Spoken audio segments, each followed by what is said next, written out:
Hello and welcome to Cyrils Brettspiele durchgespielt. My name is Nils and this is Showan. And today we are making our first episode of Tabletop about 5 Tribes, the new Days of Wonder game. I guess we are starting a little bit with the rules, and Showan, you're the expert for the game, right?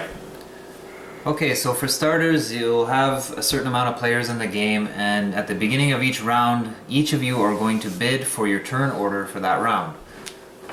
So we have the turn order track here, and this is the bidding track. So for example, if I wanted to bid 5 coins, I could go in this position, and somebody else could either pay 8 coins and go ahead of me, or they could pay 3, 1, or 0 and go last. So you decide how much you want to spend and what turn order you'll be in.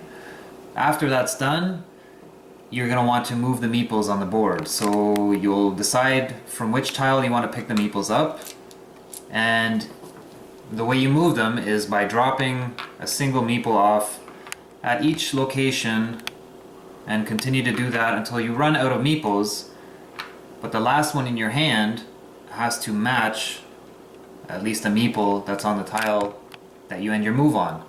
So in this case I picked up 2 blue ones. That takes care of the movement portion. So after that you'll have to do the tile action. Now some are mandatory and some are optional. In this case, if I landed on this symbol here with a red arrow, that means I have to place a palm tree on that tile.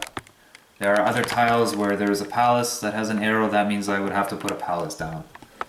The other tile actions that are optional are the market tiles. There's a small market tile and a large market tile, and then there's a sacred place where I can use to recruit djinns. So after you've done the tile action, then we go to the there is a merchandise stage where you can actually sell the market cards that you've collected.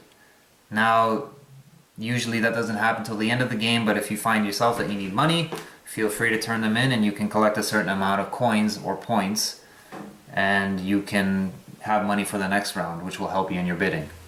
Okay, thanks for the rules, and now let's talk a little bit about the components, the quality of the components, and after that about our thoughts about the game. So these palaces here, over there, and the palms, I've never seen this quality before. You? Yeah, I was skeptical at first. I thought because they were going to be wooden meeples, I was a little, I don't know, but they're actually really, really good. I mean... Yeah, but this is only Carcassonne meeples, right? If you look closely, you can see on the top of the meeple, it's kind of got a little turban there. So yeah, I guess they could be like Middle Eastern versions of the Carcassonne meeples. Okay, yeah. So and the cards? Yeah, I think it's all great Nothing quality. wrong, I mean, right? It's Yeah. perfect as far as I'm concerned. Standard in all your games. It's nothing wrong with them. The money in the game is... This is the money, and this is also victory points. Victory points, money, all the same in the game. Same thing, yeah. So that's good. The board itself comes out of these squares, and you put it randomly on the table, so you have a lot of randomness in setting up the board. Definitely, it can be a different layout each time, and that actually ties into the builder actions, which I won't go into detail here, but yeah, depending on how the tiles are laid out, certain things can happen. Yeah, you have 5 different tribe colors and 5 different tribe actions. That's okay, that's not enough or too much from my perspective, so you can keep in mind what all these tribe actions are, so that's not overwhelming from the rules perspective. I think 5 is a good amount to teach. I mean, when I've taught this game to other people, it was just a good amount. It wasn't overwhelming. People understood it. Yeah. They could remember it easily. So, moving around the board with your meeples, have you ever seen that before in games? Is that really innovative for you, or this mechanism? It's different. Usually I find you're placing workers down on a spot to take a certain action. In this game, it's a worker displacement, where you're actually removing meeples in order to take an action. Yeah, I definitely agree. I can't remember a game where I said this in this meeple moving around. And for me, the very interesting part on the game is later on in the game, there are only a few movements left. So maybe it's an uneven turn. So it could happen that you have 10 turns and I have only 9, depending on the bidding and the turn order, right?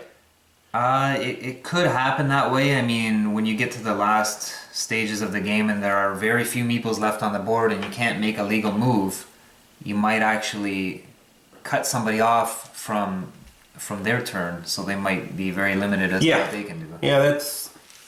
I felt that every time I played the game the same way. So let's talk a little bit about the fun in the game and the replayability. For me, this lying out this board every time new is that is not such a big thing. So it changes not the whole game, right?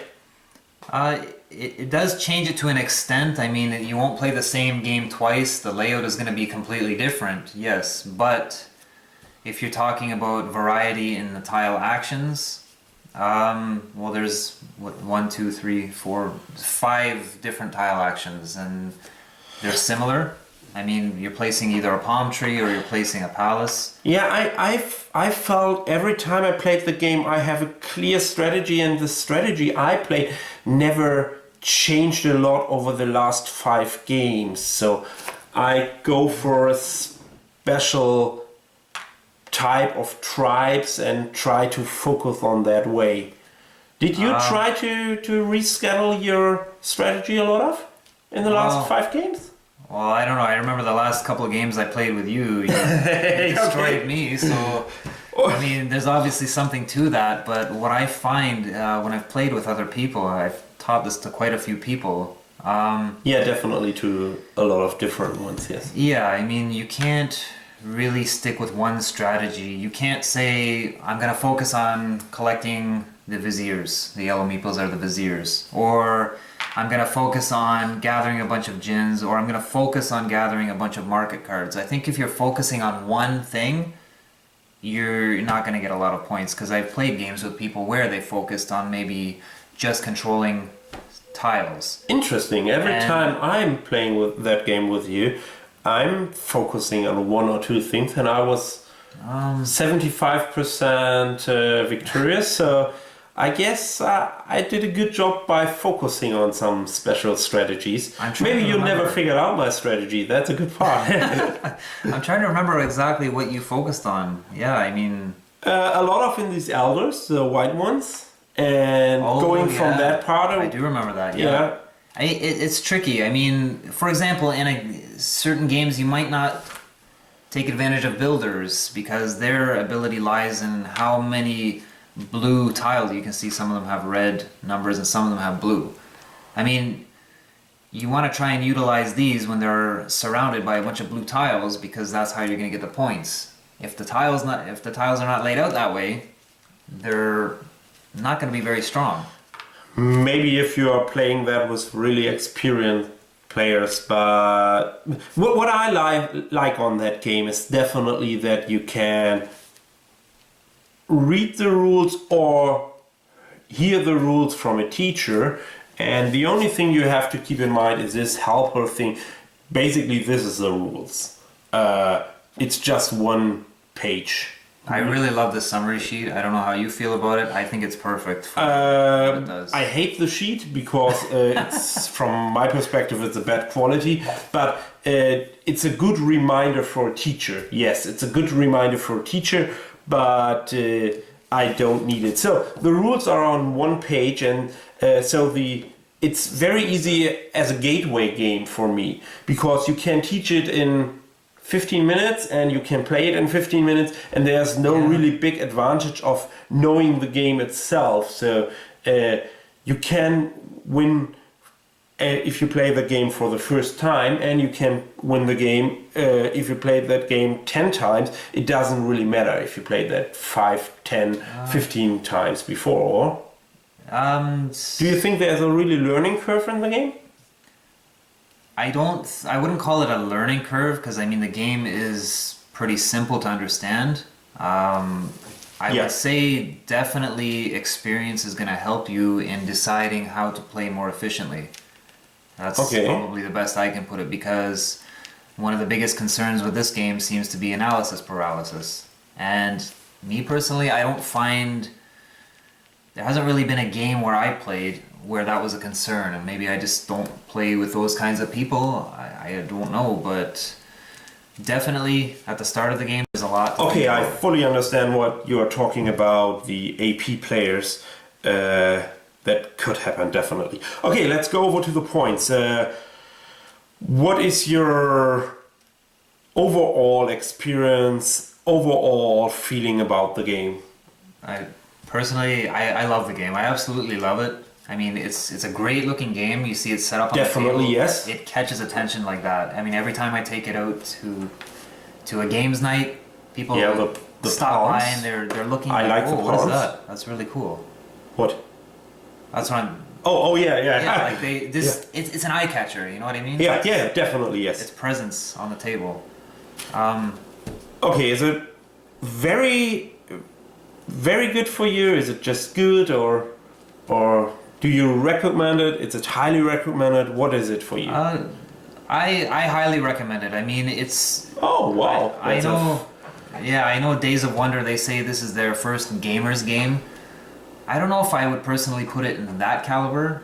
I mean, I've played heavier games. This doesn't feel Yeah, like a definitely, heavy yeah. game. It's definitely not a heavy game, but I don't know. I've taught it to people who have like no experience in gaming. So I mean, you might even call it a gateway game to an extent. I guess it just depends. Maybe on a your gateway audience. game plus. Yeah, that's a good. Okay, way to put it. I would say my overall opinion is recommend, but not highly. So, Why? yeah, why? One of the critical points for me that could happen, and I had that 2 or 3 times, is this AP downtime while someone is thinking a lot of.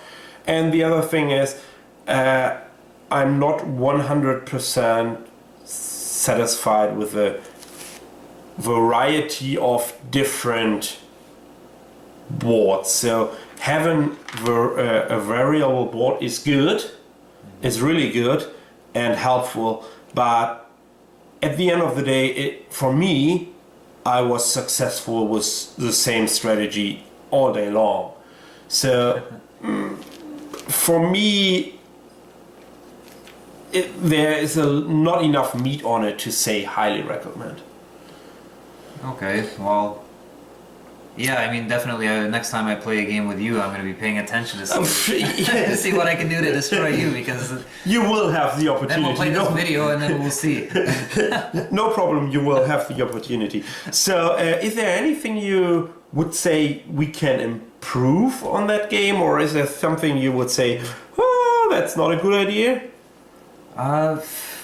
You know, I'm pretty satisfied with how the game is overall. I don't know if there is anything for sure in terms of expansions. There is one thing that I was worried about, and I still have a little bit of a concern, And is the variety of the tiles. I mean, all the there's tile actions, yes. the tile actions. There's only 5 of them really, and some of them are very similar. So this is a big and a small market, so the difference is just buy 2 or just buy 1 card from the here. market. So- And I mean, you have the other tiles where you're placing a palace down Or a pawn. or a palm tree. Yeah, I mean, it's basically very it's the similar. same thing, just the point values are different. Really, the only unique one is the sacred place, where you actually use it to recruit a djinn. This is a sacred place. And I mean, there are quite a few of them. I don't think I played a game where we've gone through the whole deck. I mean, I've only seen No, in play maybe definitely about 6 not. or 7 of these. Yeah. For some reason, nobody seems to pick them a lot, and maybe that's what I'm doing wrong in the game, and I should do that more. Yeah, I have to say, every time I played that game, I had a really lot of fun. It's a little bit like Ticket to Ride for me from Days of Wonder as well. So it's a simple and easy game, and I have tons of fun with the game. But if you ask me, name me your favorite game, I would never say Ticket to Ride, because there's not enough meat on the game for me as a heavy gamer.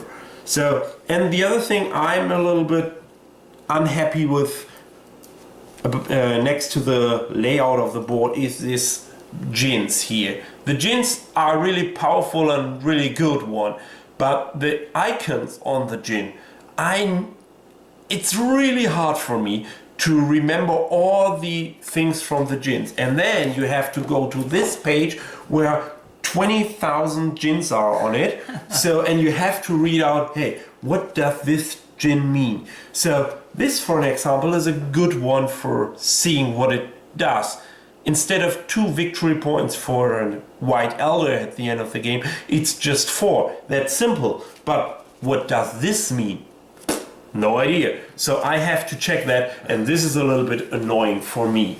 So I've no idea how you can make that better. I'm not an artist to make icons very clear and perfect, but this is a point I would say, next time you could do that a little bit better. Yeah, I can see how some of them are confusing. I mean, there's a few that I still have to reference. But I mean, for me, personally, I like this. I think it's laid out very nicely. They're alphabetical order. I don't know if there's a better solution. There could be. I just think this works. I don't know. I guess it depends on your preference. Okay, so that was our short table talk about 5 Tribe, the new game from Days of Wonder. And I hope you enjoy the format of this new show for Cyrils Brettspiele, because Showan and I will do that frequently in the next months. And yeah, of course. And we are talking about new games, maybe a little bit heavier, not heavier than this, but maybe not like Zombie Dice or something like this, right? Oh. Or would you like to talk about Zombie Dice? I think enough people know about Zombie Dice. Okay. So. Okay, thanks for watching and see you. Bye bye.